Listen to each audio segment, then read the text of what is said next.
Hey guys, I'm Andrew, also known as Iron Android, and I love to talk about movies and TV shows way too much. Without being said, join me down in the comments down below because in today's video, I'm going to be ranking my top 5 favorite movies of 2024, and I would love to hear your guys' rankings in the comments down below.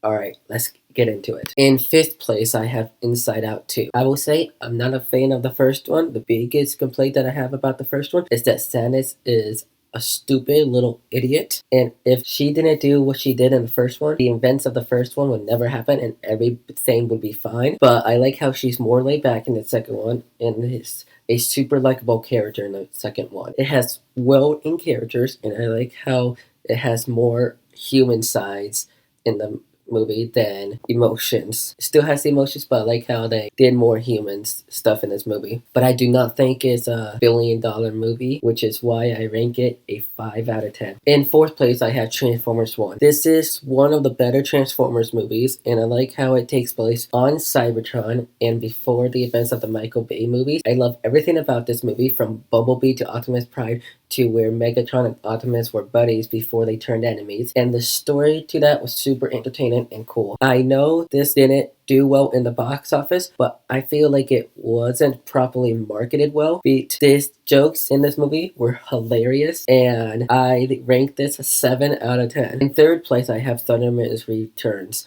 I loved this TV show growing up, and I was so excited when they announced this movie. But I will say, I didn't see every single movie in 2024, but this is one of the few movies that I did see, and it is everything I wanted in a Thunderman's movie. And I cannot wait for the spin-off TV show, Thunderman's Undercover. But on the other hand, I will say this movie was phenomenal. It's everything I wanted in a Thunderman's movie, and I liked how you get introduced to Dark Mayhem's kids and his henchmen's kid, how they were pretending to be heroes to trick everybody, and I like how the characters were written phenomenally and everything about it. I love the goofiness. It has the same kind of goofiness it had in the TV show, and it just made me feel like a little kid again. Growing up with this movie, this TV show was phenomenal, and it's kind of why I put it on my list because it's so good and there's really no flaw with it. Because it's a goofy movie, you get a goofy movie. It's serious when it needs to be serious, and it's serious when it needs to be serious, which is why I rank it a 8 out of 10. In 2nd place, I have Venom the Last Stand. First off, I just want to say that the Venom movies are the only thing worth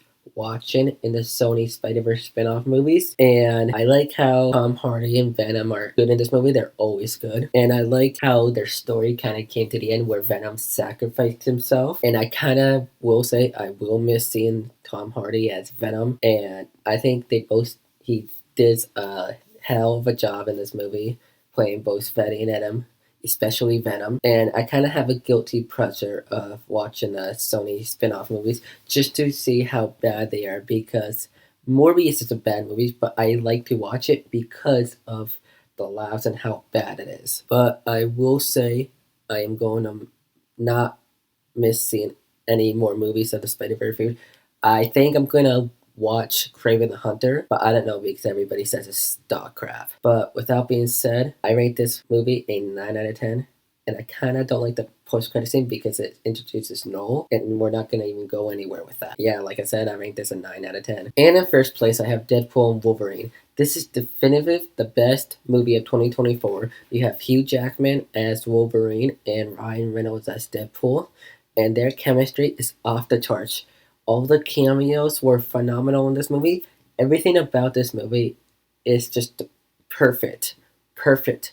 There's no complaints about this movie whatsoever. And every time I watch it, it makes me even... If I had to say one flaw of this movie, if someone was like, Andrew, name one thing about this movie that I absolutely hate, it would be that Vanessa and Wade are not together in this movie, because that was probably the best part about the last few Deadpool movies, is that they were together and their relationship meant something, and they're not together, who cares? But my favorite scene in this movie is TVA agents trying to fight Deadpool in the forest when he's whipping Wolverine's dead corpse around, singing to the song and dancing bye bye bye. And when Wolverine put his cowl on for the first time, we have been waiting for that since 2013.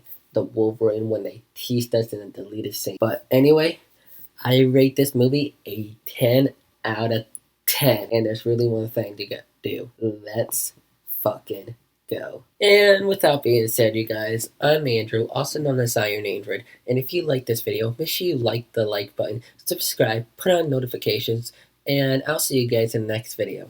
Peace!